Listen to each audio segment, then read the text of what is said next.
Hello students, we have discussed nutrition in multicellular organism in the last section. Now we will discuss about nutrition in single cell organism या unicellular organism. The digestive system is different in various organism because the food and the way it is differ. अलग अलग organism में जो उनका digestive system होता है वो अलग अलग होता है क्योंकि उनका फूड और फूड को लेने का वे ये दोनों अलग अलग होते हैं. In single cell organism the food may be taken in the entire surface. जो सिंगल सेल ऑर्गेनिजम्स होते हैं उनकी एक सिंगल सेल से ही बॉडी के सारे फंक्शन परफॉर्म होते हैं, इसलिए वो पूरे एंटायर सरफेस से ही क्या करते हैं, फूड को लेते हैं. जैसे for amoeba. Now nutrition in amoeba. Amoeba is a unicellular organism. You know that कि अमीबा जो होता है वो सिंगल सेल या यूनिसेल्युलर ऑर्गेनिज्म होता है. That does not processes specialise organ for the process of nutrition. अब इसमें न्यूट्रिशन की प्रोसेस के लिए स्पेशल्स ऑर्गन्स नहीं होते हैं. जैसे हमारी बॉडी में स्पेशल्स ऑर्गन्स होते हैं क्योंकि हम मल्टी सेल्युलर ऑर्गेनिजम्स होते हैं, बट अमीबा यूनिसेल्युलर ऑर्गेनिजम्स होता है, इसलिए इसके पास में कोई स्पेशल ऑर्गन्स नहीं होते हैं. The mode of nutrition in amoeba is holozoic. इनमें जो न्यूट्रिशन का मोड होता है वो होलोजोइक होता है. होलोजोइक मीन्स जिसमें न्यूट्रिशन एंजाइम की प्रेजेंस में हो, जिनमें डाइजेशन एंजाइम की प्रेजेंस में फुलफिल हो and take place with the help of pseudopodia. Finger like extension इसमें फॉर्म होते हैं और जिससे ये फूड को लेते हैं. अब हम देखेंगे कि जो अमीबा में न्यूट्रिशन की प्रोसेस होती है उसमें कौन कौन से स्टेप्स होते हैं. First step ingestions, second digestion, third is absorptions, fourth is assimilation and fifth is egestion. Ingestion और इजिशन ये दो वर्ड्स आपको ध्यान रखना है. इंजेशन जिसमें फूड को लेता है सूडोपोडिया के थ्रू, और इजिशन जिसमें अनडाइजेस्टेड फूड को बॉडी के बाहर रिमूव करता है अमीबा. तो first step is ingestions. Engulf food with the help of pseudopodia to form a food vacuole. ये क्या करते हैं, सूडोपोडिया की हेल्प से इनकी जहाँ भी इनको फूड दिखता है, जहाँ भी फूड मटेरियल्स होता है, ये बॉडी के स्ट्रक्चर को, सेल को उस साइड पर ये बढ़ा लेते हैं और सूडोपोडिया का फॉर्मेशंस करते हैं. और उसके बाद में सूडोपोडिया क्या करते हैं, फूड को एनगल्फ कर लेते हैं और फूड वैक्यूल का फॉर्म कर लेते हैं. अब फूड वैक्यूल को फॉर्म करने के बाद में फूड वैक्यूल बन गया, उसमें फूड आ गया. अब सेकेंड स्टेप होगा digestion. In the food vacuole digestive enzyme break and digest food. Food vacuole में क्या हो जाएगा, डाइजेस्टिव एंजाइम होगा जो फूड को क्या करेंगे, ब्रेक डाउन करेंगे और उसके न्यूट्रिएंट्स को एब्जॉर्ब करेंगे. तो यहाँ पर होलोजोइक एंजाइम की प्रेजेंस में हो रहा है, इसलिए अमीबा में जो न्यूट्रिशंस होता है वो होलोजोइक न्यूट्रिशंस होता है. Step is absorptions. The digestive food is absorb. अब फूड लिया, उसको ब्रेक डाउन हो गया, तब उसको क्या करेंगे, जो फूड है उसको एब्जॉर्ब करेंगे. उसके न्यूट्रिएंट्स जो हैं अमीबा उसको एब्जॉर्ब करेगा एब्जॉर्प्शंस की प्रोसेस के थ्रू. उसके बाद में assimilations. Soluble part of digested food diffuse into the cytoplasm and utilize by the cell to release energy.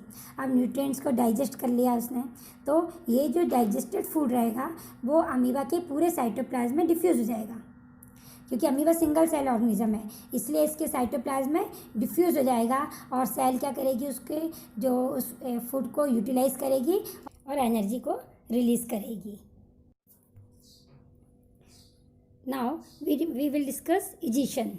Undigested food is move to the surface of the cell and thrown out from any point on the membrane. इसमें अब जो undigested food होगा वो क्या होगा, पूरी cell के surface से, बॉडी से इसके रिमूव हो जाएगा. किसी मेम्ब्रेन के किसी भी पॉइंट से ये अनडाइजेस्टेड फूड रिमूव हो जाएगा और the remaining undigested material is move to the surface of cell and thrown out. अभी हमने लाइफ प्रोसेस का फर्स्ट पार्ट न्यूट्रिशन हमने स्टडी कर लिया है. अभी लाइफ प्रोसेस का सेकेंड मेन प्रोसेस रेस्पिरेशन की स्टडी करेंगे. तो सबसे पहले what is respiration. The process by which digested food is oxidized to release energy is called respiration. ऐसी प्रोसेस जिसमें जो डाइजेस्टेड फूड हो वो ऑक्सीडाइज हो और एनर्जी को रिलीज़ करे, उसको हम बोलते हैं रेस्पिरेशन. रेस्पिरेशन केवल ब्रीथिंग करना है, सांस लेना नहीं होता है.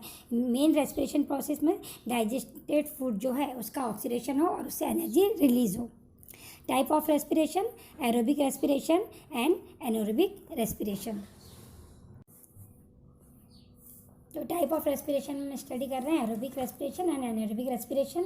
एरोबिक रेस्पिरेशन, कुछ ऑर्गेनिज्म ऐसे होते हैं जो एनर्जी का यूज़ करते हैं, जो ऑक्सीजन का यूज़ करते हैं फूड को ऑक्सीडाइज करने में। फूड का कंप्लीट ऑक्सीडेशन होता है तो एनर्जी को रिलीज़ करते हैं। और कुछ ऑर्गेनिज्म ऐसे होते हैं जो ऑक्सीजन के एब्सेंस में फूड को ऑक्सीडाइज करते हैं। तो सबसे पहले aerobic respiration, it need the presence of oxygen and occur in mitochondria. जो एरोबिक रेस्पिरेशंस होता है यह ऑक्सीजन की प्रेजेंस में होता है और माइटोकॉन्ड्रिया में होता है। माइटोकॉन्ड्रिया सेल ऑर्गेनेल्स होता है, सेल का एक ऑर्गन होता है माइटोकॉन्ड्रिया, इसीलिए हम माइटोकॉन्ड्रिया को power house of the cell कहते हैं क्योंकि इसमें एनर्जी रिलीज होती है। जो एरोबिक रेस्पिरेशन होता है, glucose is completely broken down to carbon dioxide and water. Glucose, food में जो ग्लूकोज होता है वो कम्प्लीटली ब्रोक डाउन हो जाता है कार्बन डाइऑक्साइड एंड वाटर में। इट रिलीज मोर एनर्जी, इसमें बहुत ज़्यादा एनर्जी रिलीज़ होती है। तो यहाँ पर हम देखेंगे जो ग्लूकोज है, ग्लूकोज पहले जो 6 कार्बन का होता है ये 3 कार्बन पायरुवेट में कन्वर्ट होता है और इस प्रोसेस को हम बोलते हैं ग्लाइकोलिसिस। और ये जो प्रोसेस होती है ग्लूकोज पायरुवेट में कन्वर्ट होता है, ये प्रोसेस होती है साइटोप्लाज्म में और इस प्रोसेस को हम बोलते हैं ग्लाइकोलिसिस। जो पायरुवेट्स होता है वो बाद में कार्बन डाइऑक्साइड और वाटर प्लस एनर्जी में ये कन्वर्ट हो जाता है और यहाँ पर पायरुवेट से कार्बन डाइऑक्साइड वाटर का फॉर्मेशन होता है और यह प्रोसेस माइटोकॉन्ड्रिया में होती है ऑक्सीजन के प्रेजेंस में। Now we will discuss about anaerobic respiration. Anaerobic respiration occur in the absence of oxygen in the cytoplasm।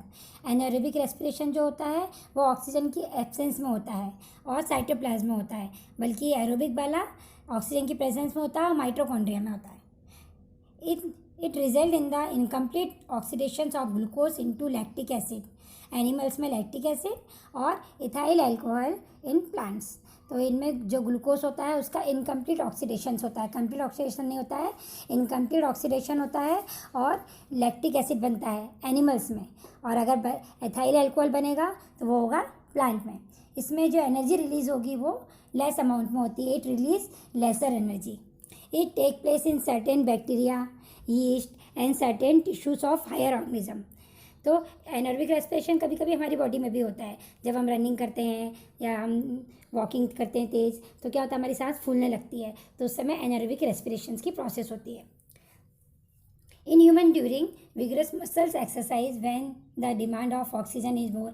जब आप वॉकिंग करते हो, रनिंग करते हो, एक्सरसाइज करते हो तो आपको ज़्यादा एनर्जी की जरूरत पड़ती है। Then the